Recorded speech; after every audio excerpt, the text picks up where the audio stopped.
আমাদের দেশে মুসলমানেরা হজ পালন করে, কিছু কিছু মুসলমান ছেলে মেয়ে সবাইকে বিয়ে দিতে হবে, এরপরে যত ঝামেলা আছে সব মিটিয়ে দিয়া যখন হজ পালন করতে যায় তারে ধরে তুলে হুইল চেয়ারে বসানো লাগে, এমন অবস্থা।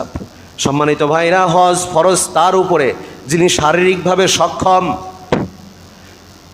মেয়ে বিয়ে দিয়ে হজে যেতে হবে এ কথা সঠিক নয়। সমস্ত ছেলে মেয়ে বিবাহ দিয়ে এরপরে অবসর হয়ে হজে যাবেন, এটাও ঠিক নয়। চাকরি করছেন, রিটায়ার্ড হওয়ার পরে ওই টাকা নিয়ে হজে যাবেন, এর আগে যাবেন না, এরকম নয়।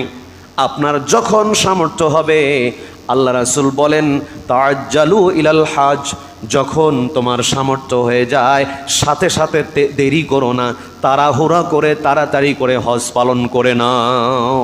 গুরুত্বপূর্ণ ফরজ ইবাদত, ফরজ আদায়ের ক্ষেত্রে বিলম্ব করার সুযোগ নেই, কারণ আপনার সামর্থ্য এসে গেছে। আপনি পরবর্তী সময়ে পরবর্তী বছরে আপনার কি অবস্থা হবে এটা আপনি নিজেও জানেন না।